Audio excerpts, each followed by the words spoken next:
La Orden de Predicadores tiene una riqueza cultural que inicia un 22 de diciembre de 1216, fundada por el religioso Domingo de Guzmán, el cual fue declarado santo en 1234, esto a los 13 años de fallecido. Debido al nombre de su santo fundador, la comunidad religiosa es conocida como dominicos, la cual llega a Quito el 25 de febrero de 1541, y con ellos traerían la ciencia, la predicación y la verdad, que son los pilares de su vida espiritual. Con motivo de recordar un año más de este acontecimiento, les traigo un video sobre algunos hijos ilustres que dejaron su huella para la posteridad con su trabajo y forma de vida religiosa. Bienvenidos a conocer a 5 dominicos que marcaron la historia del Ecuador.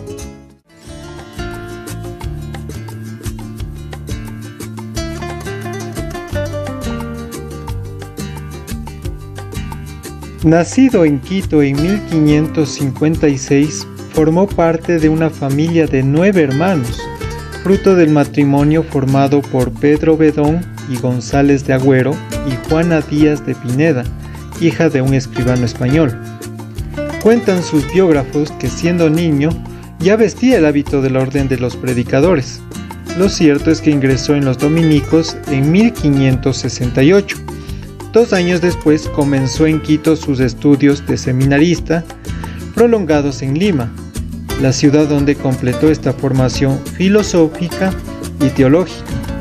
Guiado por tan profunda vocación religiosa, se ordenó sacerdote en 1577 y muy pronto se distinguió por su postura favorable a las comunidades indígenas, a las cuales defendió en repetidas ocasiones, adoptando en esa actitud principios inspirados en la doctrina de Santo Tomás de Aquino.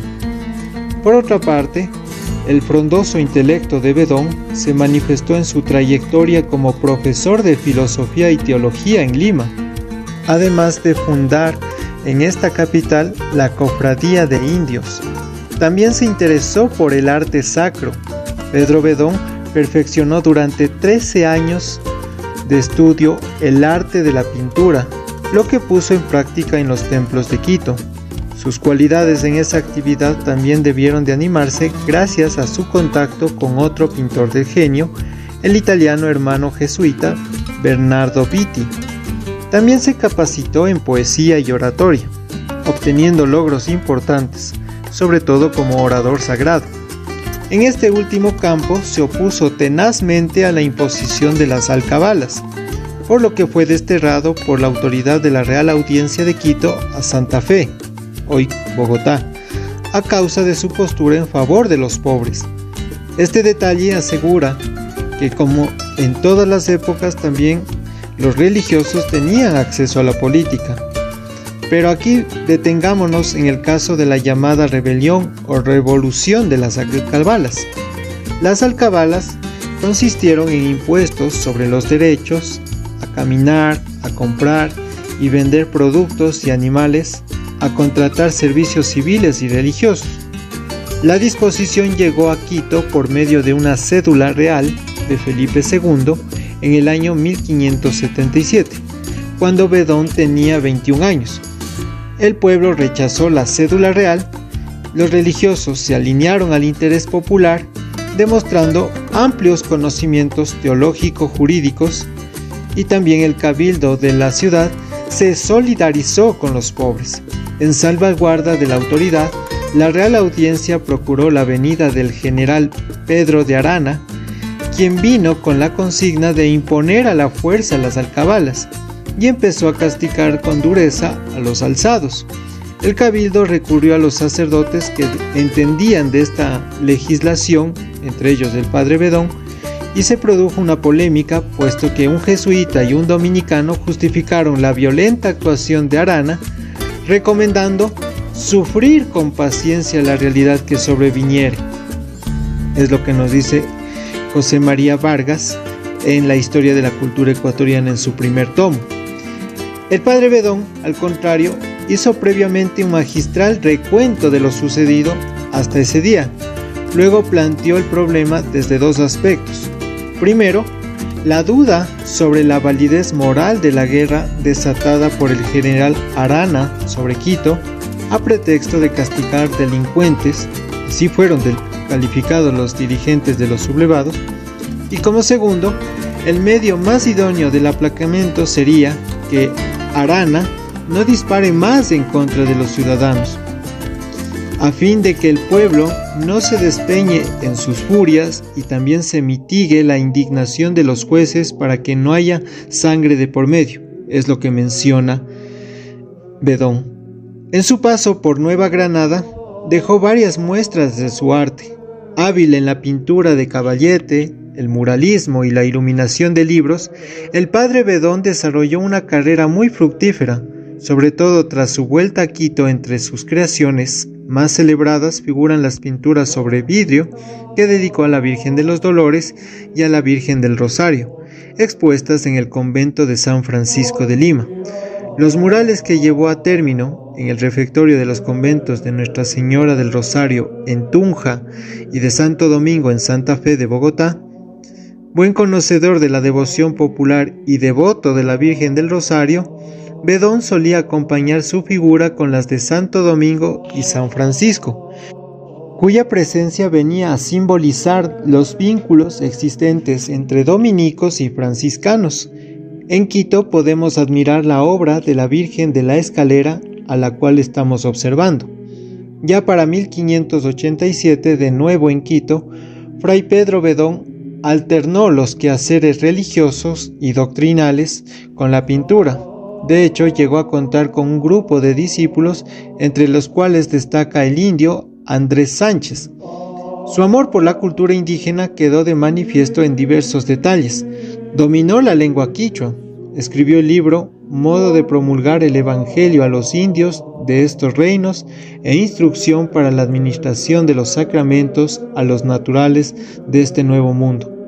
E incluso llegó a plasmar su ánimo de proteger a los indios en una carta que dirigió en 1598 al rey de España. De su intensa labor pastoral nos han llegado numerosas referencias. A él se debe la fundación de la Recoleta de Quito y también la Recoleta de Nuestra Señora de la Peña de Francia.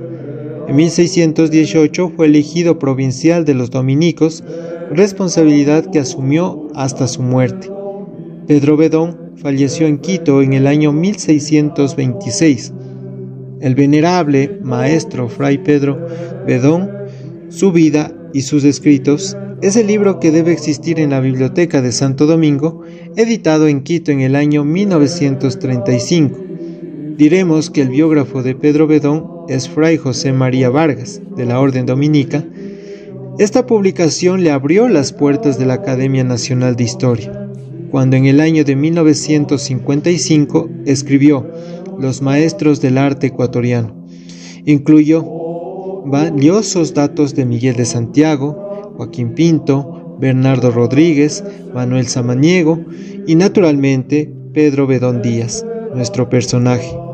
Igualmente publicó el libro Biografía de Fray Pedro Bedón, que apareció 30 años después, o sea, en el año de 1965. El Museo del Convento Máximo en Quito, que se abrió en 1965 por iniciativa del padre Gonzalo Valdivieso, lleva el nombre del ilustre dominico en las artes.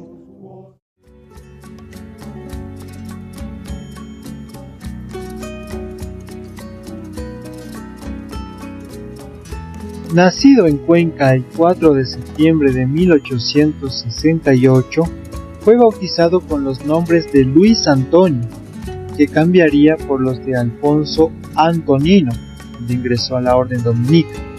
Desde temprana edad se distinguió por su capacidad en el estudio. Muestra de ello fue los premios obtenidos anualmente en la Escuelita de los Hermanos Cristianos, lugar donde también había estudiado el Santo Hermano Miguel. Su vocación a la vida religiosa llegó temprano y por ello ingresó a la Orden de Predicadores, profesando a los 14 años en el convento de Quito. Su espíritu amaba el retiro y se entregaba plácidamente a la meditación y al estudio. En enero de 1890 se fundó la revista La Corona de María, en una imprenta adquirida por el convento. Allí empezó a escribir junto a sus compañeros, los coristas de Santo Domingo, y a los 23 años recibió la ordenación sacerdotal en Ibarra de manos del obispo Pedro Rafael González Calisto. Siendo muy joven, a los 29 años fue designado prior del convento de Quito. En pleno alfarismo, fundó con el padre Ceslao María Moreno la revista mensual ilustrada El Ideal Dominicano, que logró sostener con muchísimo esfuerzo, dada la situación política de esos tiempos. Debido a ello y otras situaciones que discutió el religioso con el poder político, se le acusó de varios cargos, hasta que fue decretado su confinamiento a Guayaquil. Entonces creyó oportuno mantenerse oculto hasta que, disfrazado de paisano, pasó de incógnito a Cuenca y González Suárez consiguió que el general Alfaro le concediese 15 días de libertad a partir del 6 de noviembre de 1900 para preparar viaje a Lima, donde permaneció hasta 1902, que volvió por el indulto general decretado por el nuevo presidente general Leonidas Plaza, restituyéndose al convento de Ibarra, donde le eligieron prior y permaneció 4 años. Entre 1912 y 1914 vivió en el convento dominicano de Cuenca, gozando de trato de sus parientes y amigos que le visitaban solo de vez en cuando, porque era reacio a lo social, y fue asesor de la Hermandad de Beneficencia Funeraria de Nuestra Señora del Rosario, cuya revista, Beneficencia Cristiana, fundó y sostuvo durante esos meses. También colaboraba en el Oriente Dominicano, con numerosos estudios. Su amistad con el padre Enrique Vacas Galindo le había permitido adentrarse en los secretos de la paleografía, ciencia que empezó a difundir en el país y en la que tuvo aprovechados discípulos, y en 1919 editó Fundación de la ciudad de Cuenca, provincia del Tomebamba, con la transcripción paleográfica del acta de fundación de esa ciudad, corrigiendo algunas inexactitudes de las versiones anteriores. Sorprende revisar sus obras dedicadas a esta ciencia y a la historia, como podemos mencionar Guayaquil, sus primeras noticias paleográfico-históricas, la Real Audiencia de Quito, sus primeras provisiones, el primer monasterio fundado en el Ecuador, Don Marcos de la Mar, y el periodismo en Cuenca, el fundador de él, el padre Solano. Ya para 1920 fue invitado por el padre Julio Matovelle a formar parte del Centro de Estudios Históricos y Geográficos de Cuenca. En 1925 formó parte de la comisión designada por el convento dominico de Quito, compuesta por fray Constancio Villavicencio y fray José María Caicedo Albornoz, para responder un oficio cursado por el doctor Luis Felipe Borja Pérez, hijo miembro de la Academia Nacional de Historia, a fin de que se impida la venta de objetos artísticos antiguos y se forme un museo en las casas conventuales a base de la revisión de los inventarios de las iglesias. En 1929 publicó el folleto El Derecho de Propiedad, en 22 páginas, comentando ciertas actuaciones de la Asamblea Nacional Constituyente reunida en Quito, donde por primera ocasión se expusieron las doctrinas socialistas.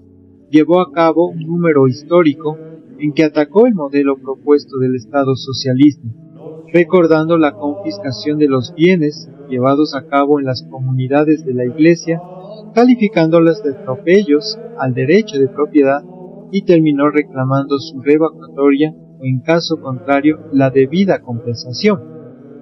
En 1934, con motivo del 4º centenario de la fundación de Quito, publicó una síntesis paleográfica histórica en 282 páginas y analizó en 176 capítulos las fundaciones de la ciudad de Santiago de Quito y de la villa de San Francisco de Quito, con anotaciones de fuentes, pero no llegó a desenredar la difícil sucesión de los diferentes traslados y repoblaciones de la ciudad de Santiago de Quito a la costa hasta conformar Guayaquil.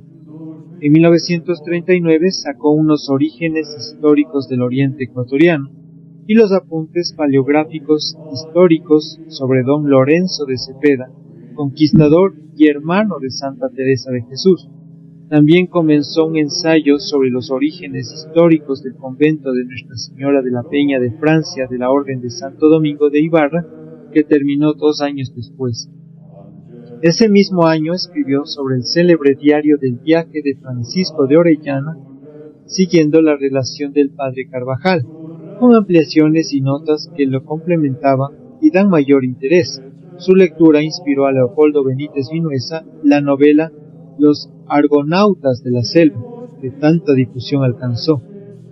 Llevaba un método estrictamente ascético, un método de mente y supervisión, retiro y silencio, trabajo y abstracción.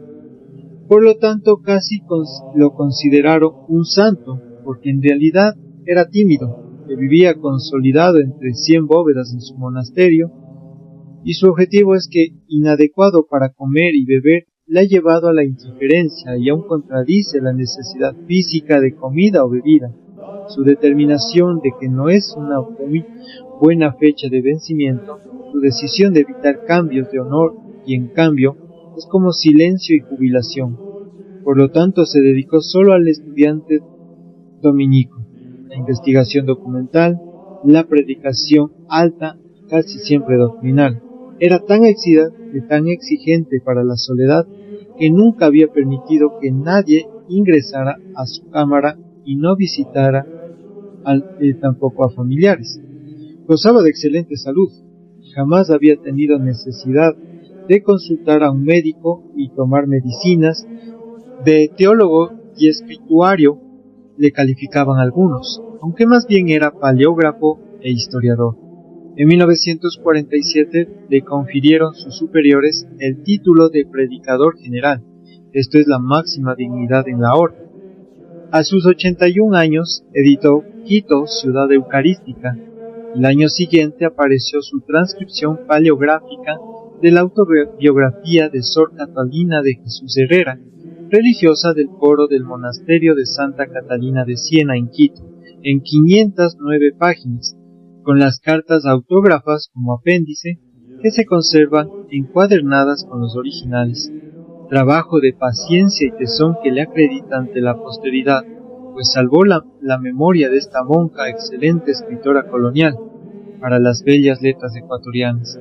Falleció en el convento dominico de Quito el 11 de enero de 1952, de 83 años de edad, dejando el intenso recuerdo de su vida ejemplar.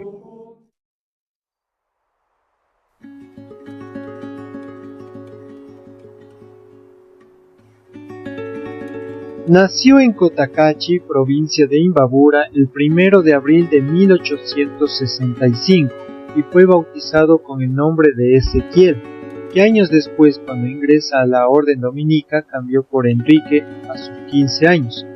García Moreno lo conoció en uno de sus viajes y acariciándole la cabeza pronosticó que sería un gran hombre y que sus hechos darían fama a la patria. Desde su niñez fue de costumbres austeras y edificantes, dado por entero a sus deberes religiosos. Era el último en apagar la luz por las noches, dedicaba la mayor parte de su tiempo al estudio, la oración y la acción social. En Quito, a sus 22 años, fue consagrado sacerdote por el arzobispo Ignacio Ordóñez, el 16 de octubre en la iglesia catedral. En noviembre, viajó a las nuevas misiones dominicas en Canelos, acompañando a los padres Francisco Pierra y Francisco de los Planes. De ellas escribió: para dedicarme a la evangelización de las tribus salvajes y al estudio especialmente geográfico de aquella región. Recorrió gran parte del sur de Macas y aprendió el idioma jíbaro, el quichua del oriente, y tras 4 años de trabajar en 1891, regresó a la sierra y publicó en Riobamba el Catón de la Doctrina Cristiana, o Elementos para el estudio de la lengua jíbara para la misión de Macas, tratando de iniciar en su propio idioma a las tribus orientales de esa lengua, para que aprendan la doctrina e inicien su proceso de civilización. En 1893, y después de viajar por varios países de Sudamérica, arribó a Chile y en el convento dominico de Santiago redactó el primer periódico religioso, El Mensajero del Rosario, y anota: quise producir algo original y raro con mi novela de aventuras con fondo histórico que titulé Nanquijuquima. Principié a escribir y a dar a luz lo que había concebido en medio de mis penosas aventuras por el Amazonas, de conocer al gran capitán salvaje y ver su trágico fin. En 1894 volvió a Quito y denunció la incesante penetración peruana en la olla amazónica ecuatoriana, política que ellos denominaban la frontera nómade. Poco después fue designado vicario del convento dominico de Ambato y a sus 30 años allí editó Nanquijuquima, o el que porta la lanza, religión, usos y costumbres de los salvajes del oriente ecuatoriano, en 8 y 349 páginas, teniendo como fondo la relación de sus viajes por las selvas orientales, obra interesante y pintoresca con capítulos llenos de animación y vitalidad, de tono general romántico, y un apéndice con datos biográficos donde indicó que en sus 7 años de viaje hasta había compuesto un mapa geográfico de la región. Los dominicos habían luchado para erradicar el criminal mercado de las zanzas, esta vez reducidas, que los shuaras vendían libremente a comerciantes venidos del Perú por la vía fluvial y a los propios habitantes de Macas, cambiándolas por armas de fuego. El padre Francisco Magalli refiere que las zanzas se pusieron de moda en Europa y los Estados Unidos después de 1860, cuando un comerciante español radicado en Quito adquirió los 2 primeros ejemplares de exportación. La escandalosa novedad hizo que se abrieran mercados para esta clase de trofeos de guerra, sin importar que cada una de ellas era producto de un primo. Al principio se comerciaban en sumas considerables, pero poco a poco fue bajando su precio y el tráfico se volvió improductivo. En Ambato también reconstruyó la iglesia, levantando los muros y dotándola de vistosos frontispicios. En 1898 se entrevistó con el presidente Eloy Alfaro y lo interesó por la situación de las misiones orientales. Alfaro aprovechó que Vacas Galindo iba a viajar a Europa para encargarle que examine en el archivo de Indias de Sevilla los documentos relativos al litigio de límites con el Perú. En Viena asistió al capítulo general de la orden, siguió a Roma y fue recibido por León XIII en audiencia especial. De regreso pasó a Sevilla y estudió varios meses en el archivo. En noviembre estaba nuevamente en Quito realizando varios actos para la canonización del Papa Inocencio V, y el gobierno puso a su disposición la imprenta del Estado. En 1899 visitó los conventos dominicos del país y fundó las misiones del Puyo, Urraray, Bufeo, Ixpingo y La Unión. En 1904 fue profesor de teología moral, archivero del convento y director de la Tercera Orden Dominica. En 1906 apareció el Mapa Geográfico Histórico de la República del Ecuador, declarado por el presidente Eloy Alfaro de uso oficial para las universidades y colegios de la República. Dicho mapa había sido motivo de 4 años de estudios y trabajos realizados por el joven Juan Leumera Martínez, hijo del autor del himno nacional. La no inclusión de su nombre, un detalle muy sonado de Vacas Galindo. Reunido en familia Mera, se quejó amargamente y su cuñado, Luis Alfonso Martínez, sacó varias hojas volantes aclaratorias del caso, dejando a Vacas Galindo muy mal parado ante la crítica seria del país, aunque en 1908 escribió el opúsculo, el verdadero autor del Mapa Geográfico Histórico de la República del Ecuador, que apareció en 1910 con datos autobiográficos como refutación a las acusaciones de Martínez. Ese año fue designado miembro de la Junta Promotora del Ferrocarril del Oriente para unir la sierra con el Amazonas por el río Curaray. A los 42 años viajó a Roma y, establecido en el archivo de la Curia Generalicia y en el de la Santa Sede, comenzó la improba tarea de copiar los documentos relacionados con la provincia dominica del Ecuador, llamada de Santa Catalina, la colonia. En 1909 editó 2 volúmenes en latín en 607 y 485 páginas, porque no se dio el trabajo de transcribirlos al español. Por este detalle la obra es casi desconocida en el país. Aprendió la técnica de la fotografía y el revelado, que le sirvió después en Sevilla. Enseguida viajó a España. Trabajó en el Archivo de Indias y, contando con fondos del gobierno nacional, obtuvo miles de copias y transcripciones de los 800 grandes legajos de documentos pertenecientes a la Audiencia de Quito, especialmente de las secciones patronato, cedularios, eclesiástica y secular.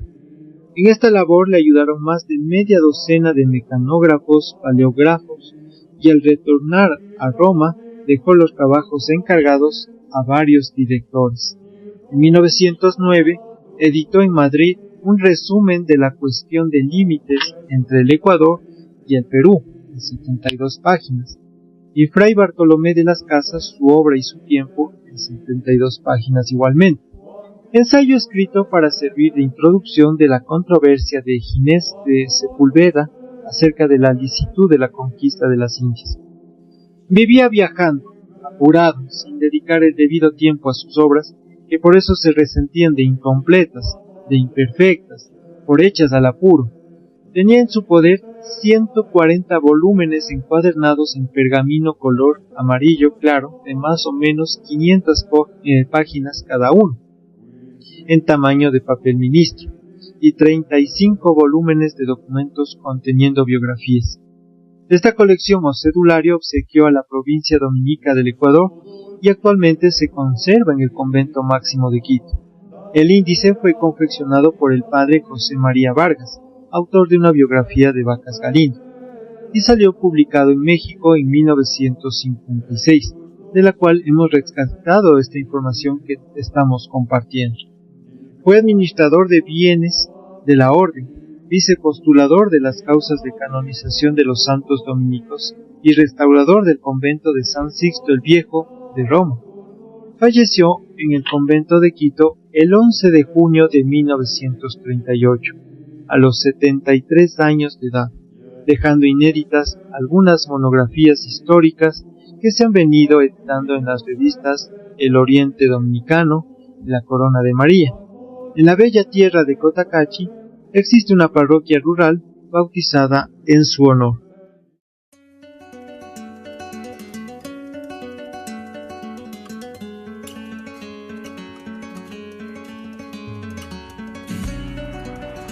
La ciudad blanca, como es conocida San Antonio de Ibarra, es el lugar natal de una generación de grandes artistas ecuatorianos, los hermanos Mideros Almeida.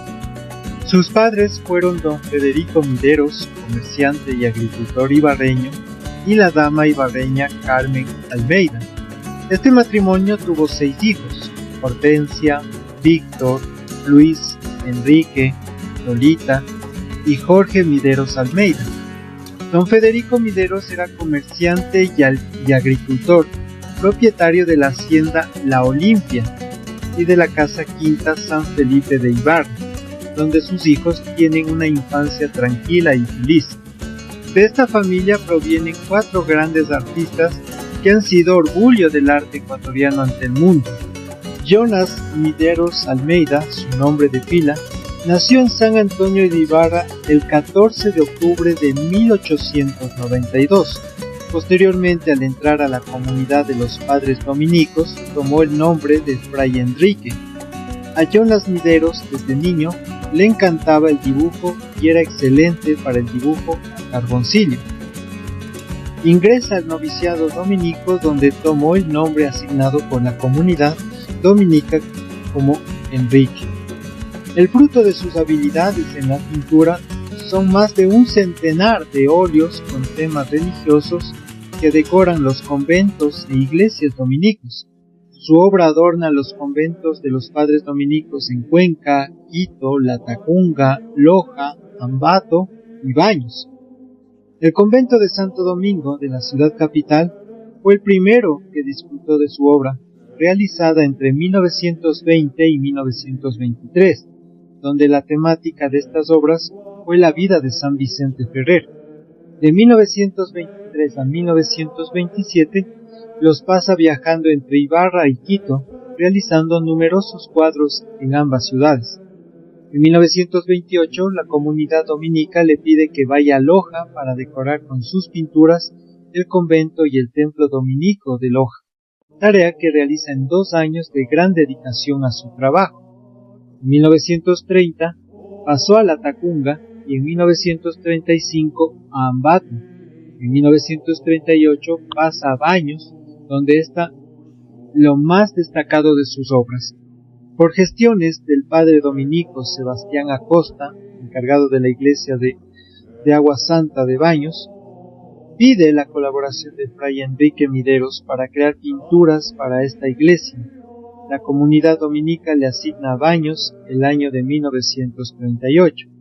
En Baños trabaja con gran dedicación una serie de cuadros de gran tamaño, alrededor de 4 o 5 metros de largo por 3 de altura, con el tema de los milagros de la Virgen de Agua Santa, quien es lo que estamos observando en estos instantes. También pinta una serie de cuadros de la pasión y muerte de Jesús, titulada Via Crucis.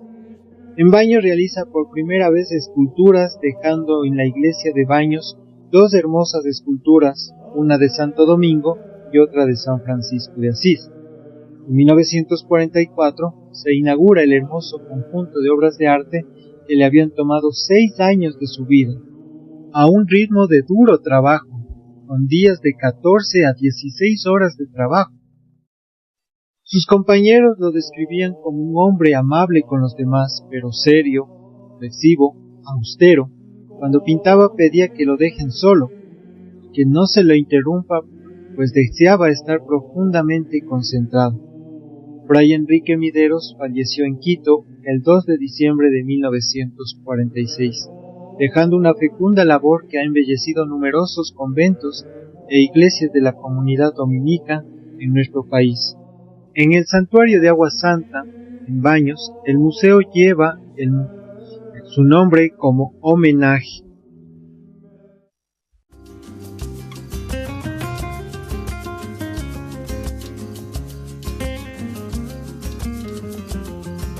Nacido en Chordelec, provincia del Azuay, el 9 de noviembre de 1902, hijo del señor Luis Vargas Jara y de la señora Dolores Arévalo Marín. Sus estudios primarios los realizó en su lugar natal, en la Escuela de los Hermanos Cristianos, pero cuando tenía 12 años de edad fue enviado a Quito para continuarlos en el Colegio San Luis Beltrán de los Padres Dominicos. Sintiendo el llamado de su vocación religiosa, en 1917 ingresó al noviciado y 4 años más tarde vistió ya los hábitos de su comunidad. Finalmente, el 28 de diciembre de 1928 fue ordenado sacerdote, iniciando ese mismo día una abnegada y sacrificada vida evangelizadora dedicada a dar educación y asistencia espiritual a los más necesitados, especialmente a los indígenas de nuestra región oriental. Por esa época, para complementar sus conocimientos, leía también con gran interés los documentos y la historia religiosa. Fruto de largas horas de lectura e investigación, publicó una biografía de Fray Pedro Bedón, que ya hemos mencionado, y otra sobre Fray Domingo de Santo Tomás, que le sirvió de discurso para ingresar a la Academia Nacional de Historia. Durante muchos años, alternó su misión evangélica en el Oriente con algunos periodos en Quito, donde se dedicó con ahínco a investigar en los archivos la historia antigua de nuestro país, y especialmente la de las misiones religiosas que colonizaron nuestra Amazonía. Pudo así publicar importantes obras como La cultura de Quito colonial, Nuestra Señora del Quinche, Arte quiteño colonial, la misión científica de los geodésicos franceses en Quito, la conquista espiritual del imperio de los incas, Ecuador, monumentos históricos y arqueológicos, la conquista espiritual y organización de la iglesia indiana durante el gobierno de Carlos V, Gil Ramírez Dávalos, fundador de Cuenca, don Hernando de Santillán y la fundación de la Real Audiencia de Quito, la evangelización en el Ecuador y muchas más que constituyen una maravillosa herencia cultural para todos los ecuatorianos. Pero les invito a que sea el mismo religioso que nos cuente su vida, de una entrevista concedida al periodista Christian Johnson. Yo nací en el cantón Gualaceo, cercano a Chordeleje, en un sitio pues, que todavía conservo, digamos así, como patrimonio de familia. Ajá. Y nací en 1902. Un siglo casi. O sea que me eduqué donde los hermanos cristianos, que la escuela que había en Gualaceo, durante toda la primaria, y ya para la secundaria vine a Quito en 1917 y seguí la carrera secundaria aquí, luego la carrera eclesiástica, hasta ordenarme sacerdote. ¿Cuántos hermanos eran? Solamente dos, sí. ¿Dos? No tengo sino una hermana. Una hermana. Nada más. ¿Mayor o menor? Menor. Menor. Es decir, que usted ya va por los 83. Los 83, sí. Y mi hermana debe estar en los 80. Y va para los 100 entonces. No, ojalá. Sí, claro que sí. Depende mucho eso de que, como la providencia conserve, pues, ¿no? ¿Y su memoria cómo la mantiene? ¿Tiene algún secreto para su memoria? Bueno, por lo menos, diríamos, en fechas, personajes, recuerdo todavía, ¿no? Como escrito, generalmente se graba en la memoria. Ajá. Pero claro, ya con la edad, naturalmente, va fallando un poco, ¿no? Usted está dedicado a muchas cosas, por ejemplo, dentro de la historia, ¿no? Bueno, ahora sí, diríamos, sí hay varios aspectos de la historia, pues general, ¿no? Por ejemplo, historia de la economía, historia de la cultura, historia de la iglesia, historia de la política también. O sea que diremos, los elementos que hacen propiamente una nacionalidad es lo que me ha interesado a través del tiempo, ¿no? Así. Ojalá pueda recoger, pues digamos, estos elementos y dar el concepto en qué consiste la nacionalidad, que generalmente no se ha hecho todavía una obra, diríamos así, fundamental, ¿no? El otro día iba a visitarlo hasta las 5 de la mañana, me dicen que da misa en Santo Domingo a esa hora. Bueno, yo daba la misa, no. Sigo dando desde luego la primera misa, toda la vida, ¿no? Pero ahora, en cambio, ya como la Plaza de Santo Domingo ha cambiado de característica, sencillamente hay ventas de canelazos allí, y a la gente sencillamente ya no madruga, no tiene miedo.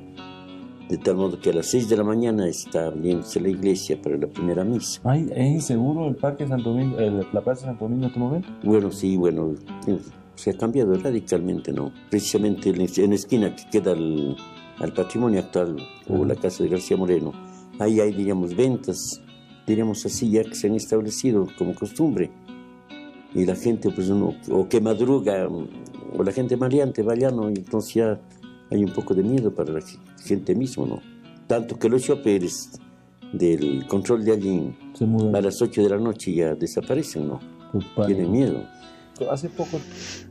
Dedicado a sus libros y a la sagrada misión evangélica que le había sido encomendada, Fray José María Vargas murió en la ciudad de Quito el 25 de marzo de 1988. Contemplar y dar a los demás lo contemplado. Esta frase de Santo Tomás de Aquino enfatiza la importancia de la solidaridad, y con ella cerramos el video. No olviden suscribirse al canal y compartir el video en sus redes sociales. Será hasta una próxima ocasión, Dios mediante. Con paso firme hoy, llegaremos lejos mañana.